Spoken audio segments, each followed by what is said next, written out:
때도 담대하게 전하고, 우리 목소리 주신 이유가 그런 데 있지 않겠습니까? 싸울 때만 크게 사용하지 마시고, 우리가 주님 나라를 위해서 사용할 때 크게 이렇게 사용하시고, 우리 고건사님은 특성에 맞춰서 오신 거죠. 참 잘하셨습니다. 잘하셨습니다.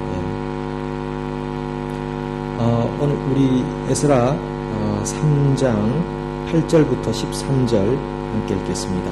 에스라 3장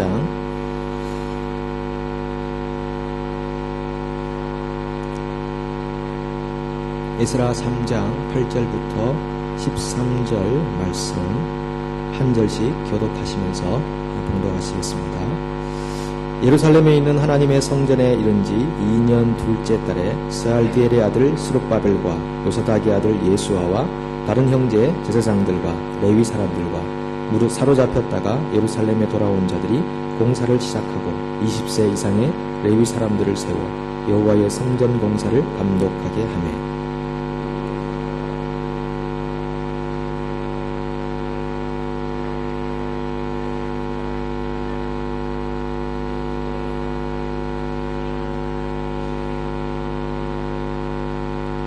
건축자가 여호와의 성전의 기초를 놓을 때에 제사장들은 예복을 입고 나팔을 들고 아삽 자손 레위 사람들은 재금을 들고 서서 이스라엘 왕 다윗의 규례대로 여호와를 찬송하되,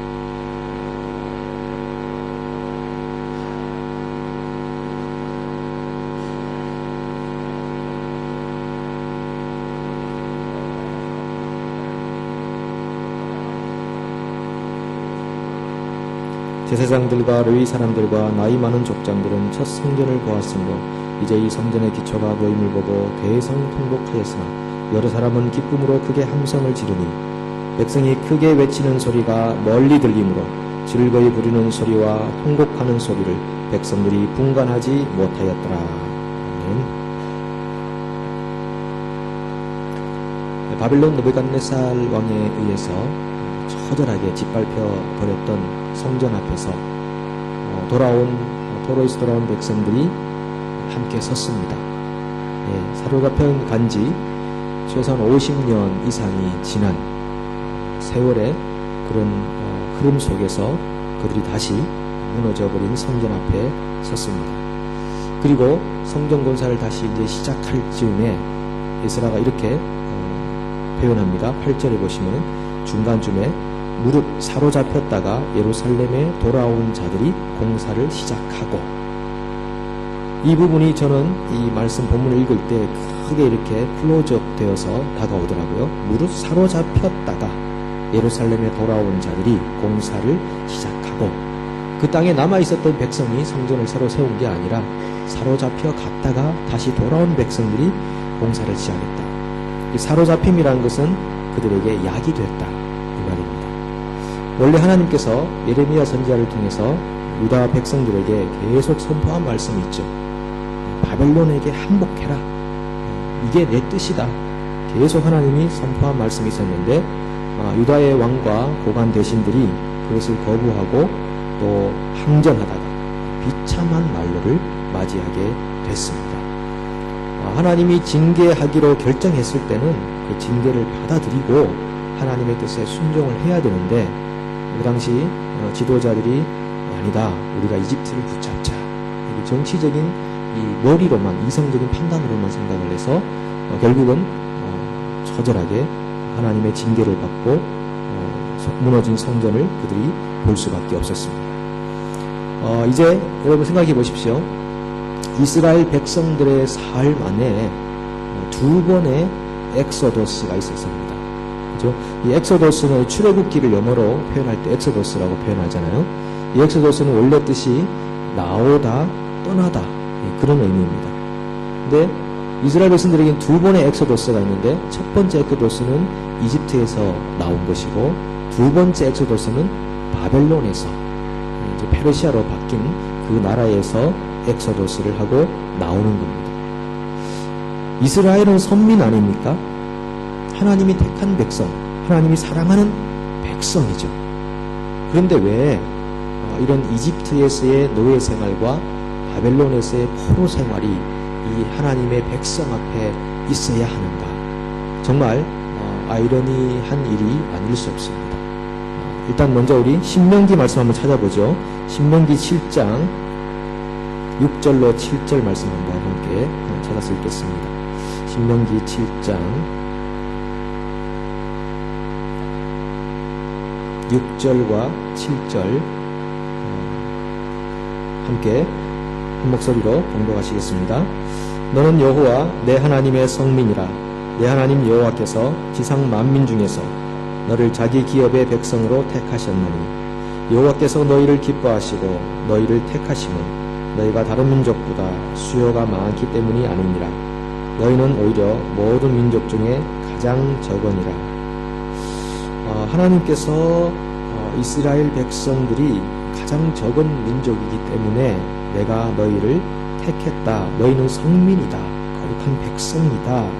내가 너희를 기뻐한다. 이렇게 하나님 말씀하셨습니다.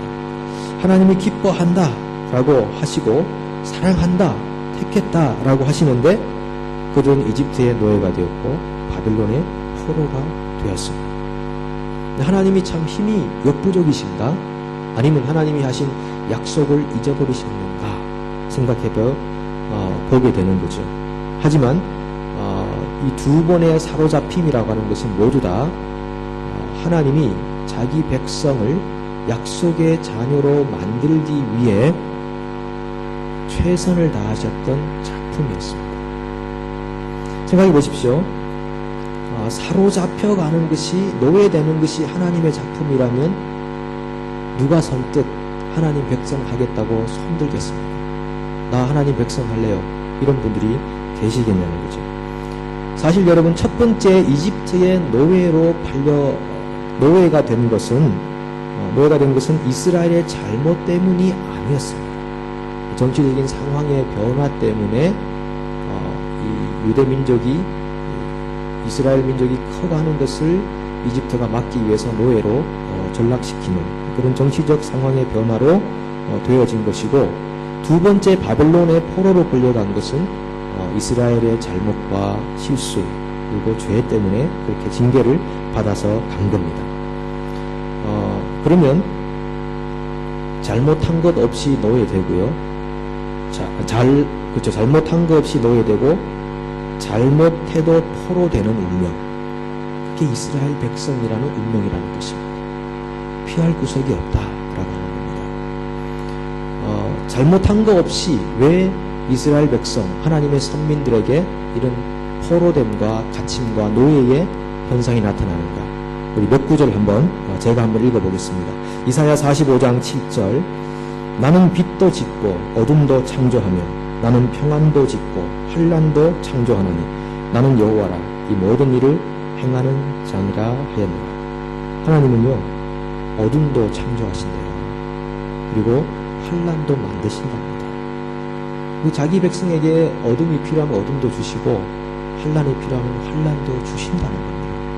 하나님이 힘이 부족하거나 자기 약속을 잊어버려서가 아니라 자기 백성 만들기 위해서, 약속의 자녀로 만들기 위해서 환난도 주고 어둠도 준다는 겁니다. 마태복음 10장 22절은 말합니다. 예수님께서 하신 말씀인데, 또 너희가 내 이름으로 말미암아 모든 사람에게 미움을 받을 것이나 끝까지 견디는 자는 구원을 얻으리라.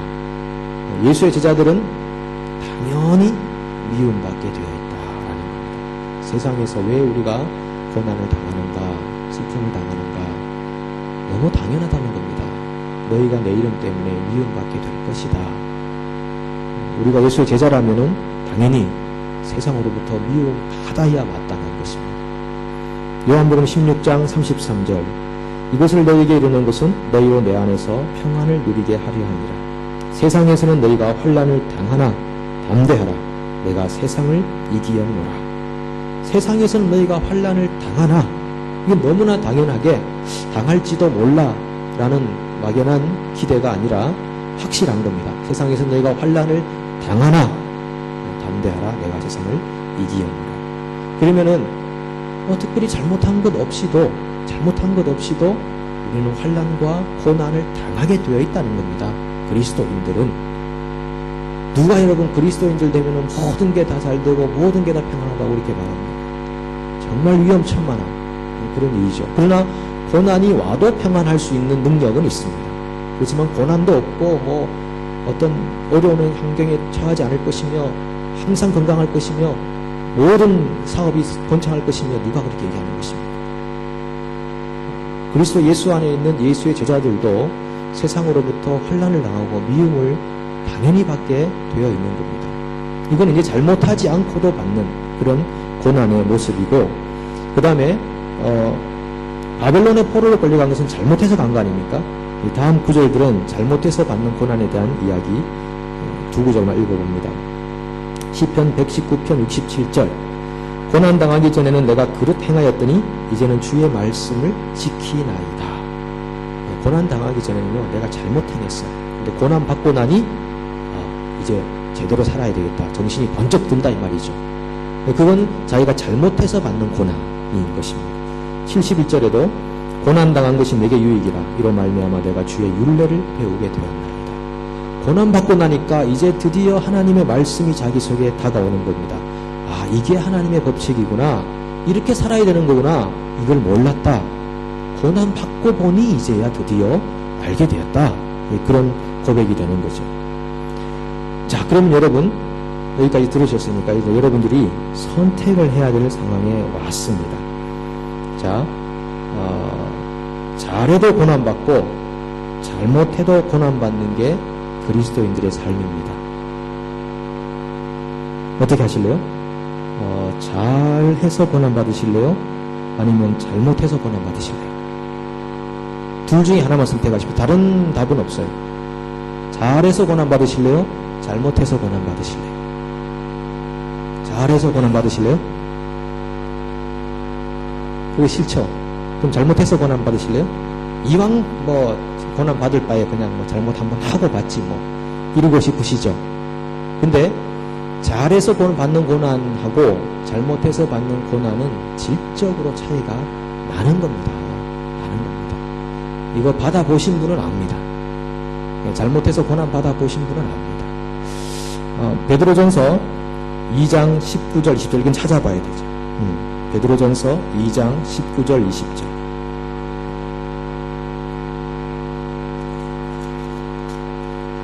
베드로전서 2장 19절 20절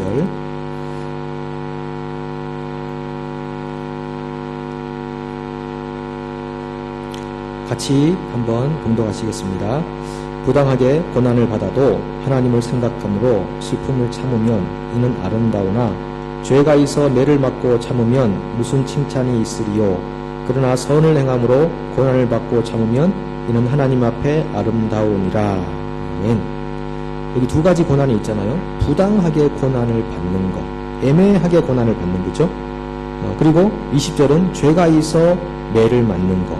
이 두 가지 고난이 있는데 차이가 나는 것은 선을 행함으로 받는 고난은 하나님 앞에 참 아름다운 것이다.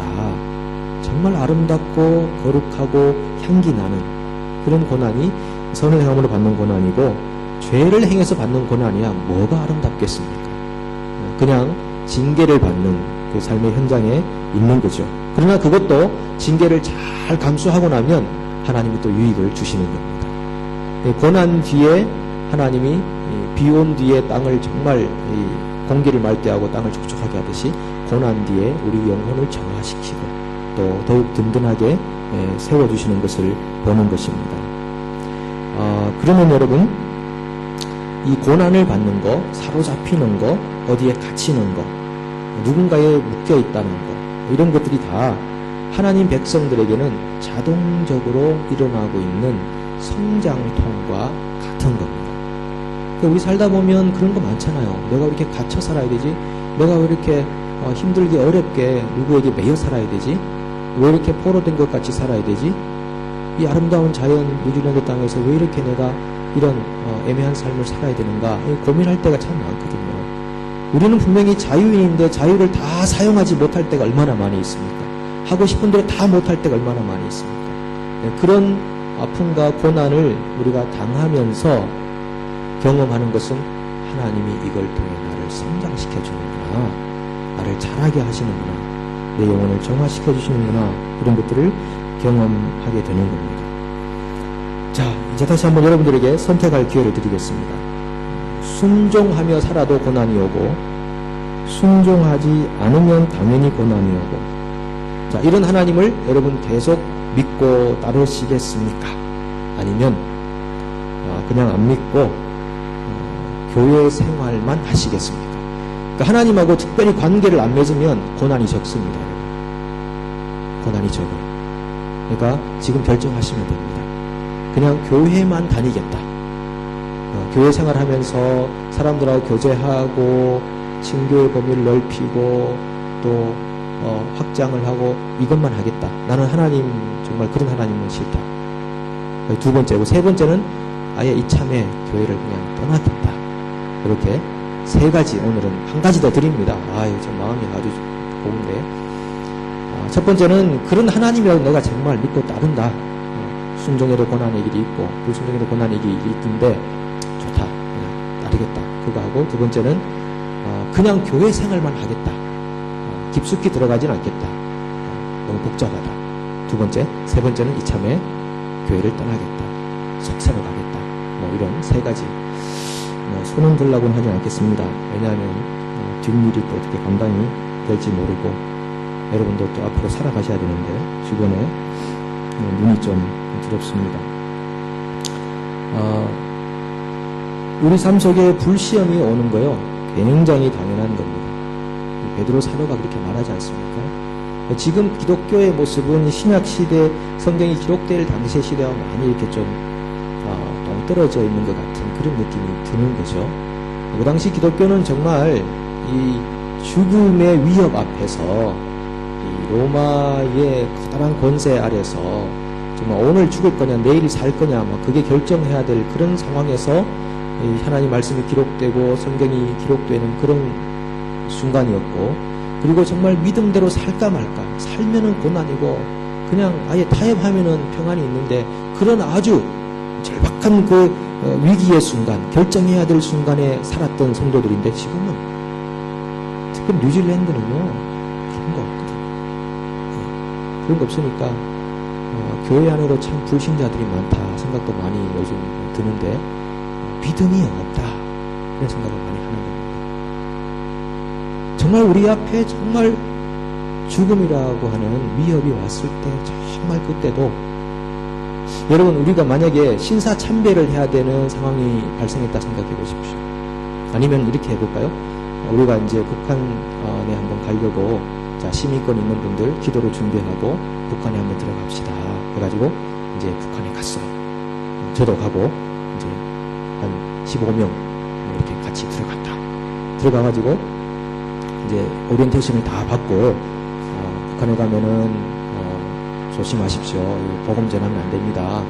가서 땅 밟고 가서 기도하고 예배하고 오는 겁니다. 그리고 이제 다 훈련하고 딱 들어갔습니다.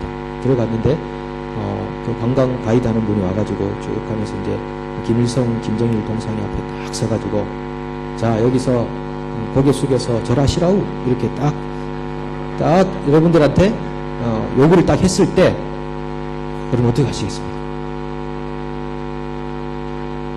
안 하면은 북한 땅에서 나갈 길이 없으라우, 이건 아닌 것 같고 예, 없다. 이랬을 때 여러분 어떻게 하겠냐는 거죠. 저는 가끔 그 생각 하거든요. 북한 언제 한번 갈 것 같은데 갔다가 정말 그러면 어떡하나 생각은 하게 되더라고요. 물론 이제 가이드 하시는 분이 그렇게 요구하진 않는데, 들어보니까 그렇게 막 무리하게 외국인, 시민권 있으면 외국인이잖아요. 외국인한테 그렇게 무리하게 요구하진 않은데, 혹 이분이 훈련 받은 대로 안 하고 그냥 초보라든지 그래가지고 잘못해가지고 또 이렇게 하면, 그럴 때 생각해 보는 겁니다. 저는 오만 생각 다 했었어요. 그래서 거기서 억류될 수 있겠다. 잘못하면 못 돌아오는구나. 그러고 생각하면서 정말 그런 순간에 다다랐을 때 저는 못하겠습니다. 이렇게 얘기하는 게 정말 쉽겠느냐. 참 쉽지 않을 것 같은 생각이 들더라고요. 그러니까 신사참배할 당시에 우리 믿음의 선조들이 얼마나 많은 고문을 당했습니까? 그분들은 정말 신약시대에 살았던 성도들하고 비슷한 것 같아요. 그런 고문 앞에서도 그거 뭐 우리가 볼 때는 별거 아닌 것 같잖아요. 그냥 한번 참배 한번 하면 되는데 그거 안 하려고 끝까지 목숨 걸다가 정말 순교하시지 않습니까? 네. 그런 걸 보면 우리 신앙생활이 참 느슨하다. 정말 느슨하고 우리가 정말 하나님 말씀대로 살려고 하는 고군분투하는 노력이 없고 그냥 정말 적당하게. 여러분 적당하다는 말은 참 좋은 말인데 이 뉘앙스가 안 좋은 겁니다. 적당하게 신앙생활하는 그런 모습이 있지 않은가. 좀 사곡심을 받을 필요가 있겠다 생각해 보는 겁니다. 어쨌든 우리 삶 가운데 있는 환난과 고난, 그것을 우리는 당연히 여겨야 되고 그리고 그것은 우리를 정금같이 만들어주시는 주님의 배려다 생각을 해야 합니다. 자, 사로잡혀 갔다가 돌아온 사람들이 성전공사를 시작했습니다. 그리고 그 성전의 기초를 놓을 때 예식을 합니다. 제사장들이 에봇을 입고 나팔을 들고 아섭 자손 레위 사람들은 재금을 들고 하나님을 찬송합니다. 서로 화답하면서 찬송하는 겁니다. 상상을 해보십시오. 무너져버렸던 50년, 70년이 지났던 50년 이상이 지났던 그 삶의 현장에 다시 돌아와서 그 터를 다시 놓으면서 찬양합니다. 주는 지극히 선하심으로 그의 인자하심이 이스라엘에게 영원하시도다. 저는 이 본문 보면서 이런 노래가 생각났습니다. 주의 인자는 끝이 없고 그의 자비는 무궁하며 아침마다 새롭고 늘 새로우니 주의 성실이 금이라 성실하신 주님. 예레미야 애가에서 불렀던 노래거든요. 무너진 성전을 보면서 가슴 아파하면서 슬픈 노래를 부른 게 바로 이 노래입니다. 주의 인자는 끝이 없습니다. 주님의 자비는 무궁합니다. 아침마다 새롭습니다. 주의 성실이 큽니다. 성실하신 주님. 다시 그 땅의 성전을 하나님께서 세우실 것을 기대하는 마음으로 예레미야가 불렀던 노래가 그들에게 있지 않았을까 생각해 봅니다. 이때 백성들 중에서 나이 많으신 분들은 대성통곡했다고 했습니다. 나이 많으신 분들 한 50년 만약에 지났으니까 뭐 10세 때 갔으면 60 이상이 됐을 거고 20대에서 갔으면 70 이상이 됐을 겁니다. 그런 분들이 돌아와가지고 성전의 기초를 놓을 때 대성통곡을 하고 우는 겁니다. 그리고 나이가 어린 50세 이하의 사람들은 기쁨의 함성을 막 소리 지르기 시작하는 거죠. 그냥 들어서 알고 있는. 그래서 슬픔과 기쁨의 합주곡이 그 예루살렘 기초 성전에서 막 울려 퍼지기 시작합니다. 멀리서 들을 때는 이게 우는 소리인지 웃는 소리인지 몰랐다고 할 정도로 큰 소리로 대성통곡 그리고 웃었던 그런 시간들이었습니다. 예전에 제가 어떤 캐나다에서 목회하시는 목사님의 한 간증을 한번 들은 적이 있는데 캐나다는 이민이 여기보다 빠르니까 한 50년쯤 된 걸로 나오더라고요. 50년, 1963년쯤을 캐나다 이민의 출발로 이렇게 생각하더라고요.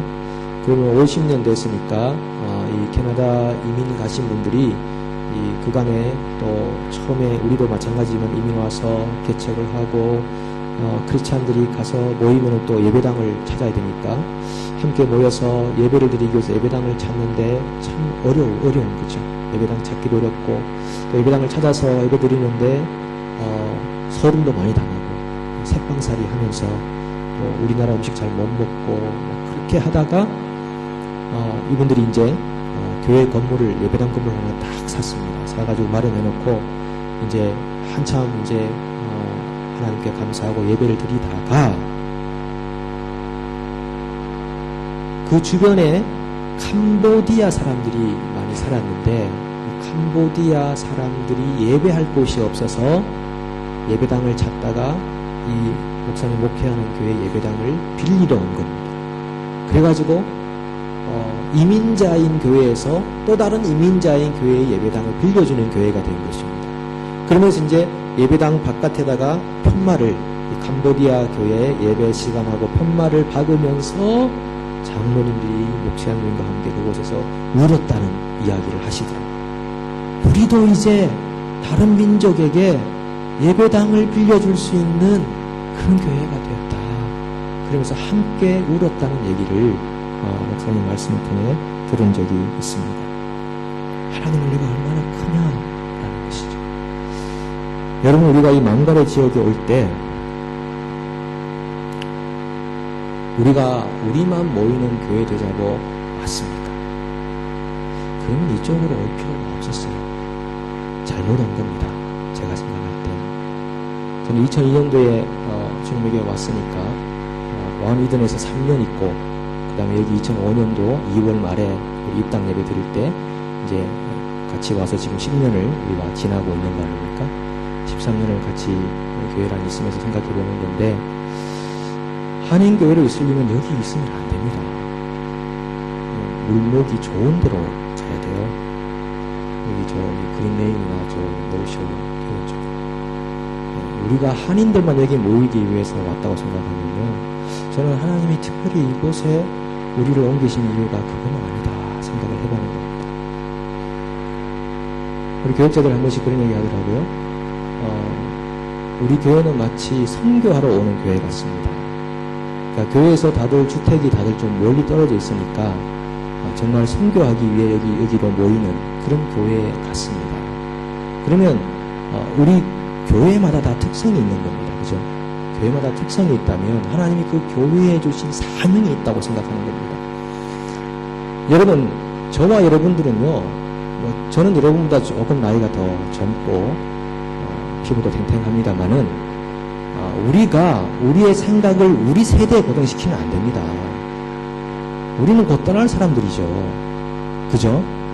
하나님이 왜 우리를 이곳에 모이게 하시고, 정말 이상모님 말씀 들어보니까 정말 헐값으로 산 거나 마찬가지, 1년 동안 나가지 않는 건물을 사가지고 구입해오고, 그것도 프라이스가 굉장히 다운되고 하나님이 딱 예비하셨다가 우리한테 딱 줬잖아요.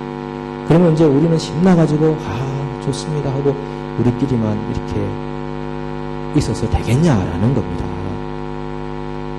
정말 하나님이 왜 이 지역에다가 우리 한인도 살지 않는, 몇 분 살지 않는, 아무도 살지 않는 그러면 안 됩니다. 우리 김창인 권사님 사시니까.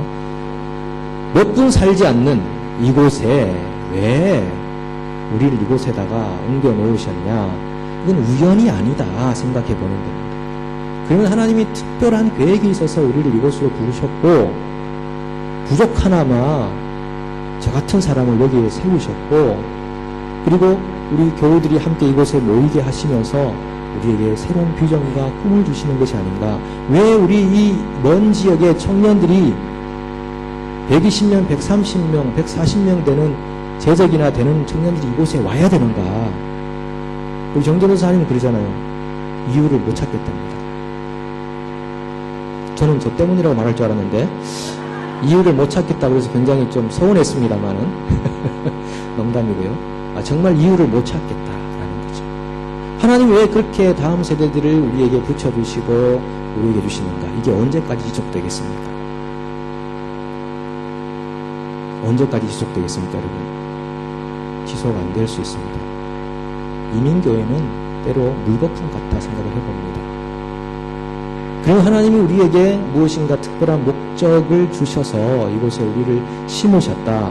우리 세대만 보지 말고, 그러면 다음 세대를 위해 우리가 무엇을 해주고 신앙의 어떤 유산을 남겨주고 우리가 이곳을 떠날 것인가, 세상을 떠날 것인가 생각해 봐야 되지 않겠냐는 거죠.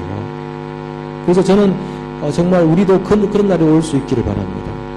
우리는 이민교회지만은 이민교회 안에 타민족이 와서 예배당을 빌려서 사용할 수 있는 교회. 우리도 한번 울어보자는 거죠. 편말을 박으면서 중국인 교회, 일본인 교회, 퍼시픽 교회 편말을 박으면서 하나님 이렇게 우리에게 은혜를 주셨군요. 이것이 하나님의 은혜입니다. 하나님은 우리에게 주셨지만 이거 우리 거 아닙니다. 주님의 것입니다. 그러므로 소유주는 하나님이고 이 마당을 밟을 수 있는 권한도 우리에게만 있는 게 아니고 하나님의 백성 모두에게 있습니다. 이렇게 좀 하나님께 헌납해드리는 그런 예배당이 되고 우리의 만남이 되었으면 좋겠습니다.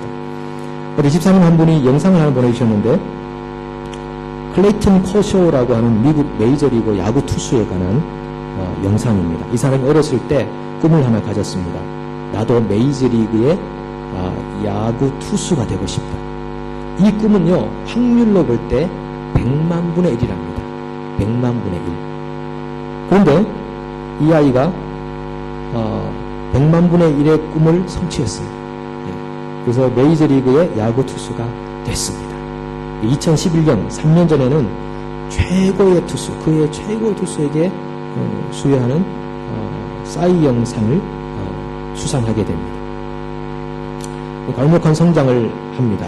아주 좀 나이가 어린 그런 투수인데요. 근데 이 투수가 학창시절 때 오프라 윈프리 쇼에서 우연히 그 아프리카 아이들을 본 적이 있어요. 그런데 아프리카 아이들을 봤을 때 가슴이 두근두근 거리더랍니다. 근데 가슴이 왜 이렇게 두근거리지? 생각을 했습니다. 그리고 그가 2011년에 사이 영상을 수상하고 메이저리그 투수가 된 다음에 그 다음에 정말 가슴을 뛰게 했던 아프리카로 날아갑니다. 잠비아라는 나라로 날아갑니다. 날아가서 거기서 누굴 만나느냐면은 호프라고 하는 어린 여자아이를 한 명을 만납니다. 호프는 희망이잖아요. 어린 여자아이를 만나가지고 이제 거기서 어떤 나름대로의 어떤 삶의 회심이 이루어지는데 이 아이는 이제 그 에이즈에 걸려서 죽을 수밖에 없는 아이였어요. 근데 이 아이에게 자기가 줄 수 있는 게 아무것도 없는 거죠. 그리고 다시 미국으로 돌아와서 야구 투수로 활동하다가 이제 새로운 결단을 하게 됩니다. 새로운 결단을 하고 하나님, 제가 그 아이들에게 줄 수 있는 것이 무엇입니까? 고민해 보니까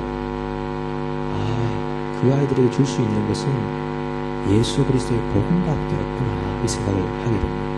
그래서 복음을 전달하기 위해서 이분이 시즌이 끝나고 이제 좀 비시즌인 경우에 티켓을 끊어가지고 훈련은 그만하고 티켓 끊어가지고 바로 잠비아로 날아갔습니다. 그래서 거기다가 고아원을 하나 지었어요. 지어가지고 아이들을 받아들여서 어릴 때부터 복음을 심어주기 시작하는 거예요. 지금도 이 일을 클레이튼 커쇼라는 메이저리그 투수가 이 일을 하고 있습니다. 그래서 그의 가슴을 뛰게 했던 일이 바로 이런 일들 때문이었구나, 그가 고백하는 것을 보게 되었습니다. 그리고 야구하면서 삼진 아웃을 시킬 때마다 이분이 500불씩 도네이션을 하게 자동적으로 만들어 놓고, 그분을 응원하는 팬들도 그가 탈삼진 할 때마다 100불씩 자동적으로 기부를 해서 그 아이들에게 복음을 전하는 일을 하고 있다 하는 영상을 제가 보게 되었습니다. 커쇼 안에 하나님의 꿈이 심어졌고, 그 꿈이 정말 100만 분의 1 이상의 정말 그 희박한 꿈일 수 있는 그 꿈들이 그들의 삶 안에서 이루어지는 그런 역사들을 보았습니다. 여러분, 우리 현실의 삶에 주저앉아 있지 말았으면 좋겠습니다. 우리가 이 나라에 먹고 살려고만 왔습니까? 그러면 다시 돌아가도 됩니다. 먹고 살려고만 왔다면 여기까지 왜 와서 우리가 고생하며 살겠습니까? 이렇게 사시다가 운명하셔도 되겠습니까? 만약 하나님이 우리 인생을 지금 거두어 가신다면 만족스러울 수 있습니까? 우리도 하나님의 꿈을 이루어야 하지 않겠냐 생각합니다. 우리도 우리의 가슴을 두근거리게 하는 일들을 해야 하지 않을까 생각합니다.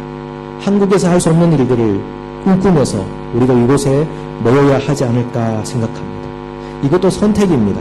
나는 내버려둬라, 그냥 조용히 살다가 이대로 죽겠다, 그러면 그렇게 사는 것이고, 아니면 나도 하나님의 꿈을 가지고 한번 두근거리는 가슴을 가지고 한번 살겠다. 내가 볼 땐 100만 분의 1일 정도로 이루어질 수 없는 꿈 같지만은 하나님의 역사 안에서는 이루어질 수 있다는 것을 믿는다. 그런 마음으로 두근거리는 가슴으로 인생을 사시겠습니까? 그 꿈이 이루어질 때 우리에게도 그간의 고난의 슬픔과 기쁨이 어우러져 합주곡이 되어서 이 지역과 사회와 세상에 울려 퍼지는 아름다운 역사가 저와 여러분들의 인생, 우리 교회 가운데 있기를 간절히 축복합니다.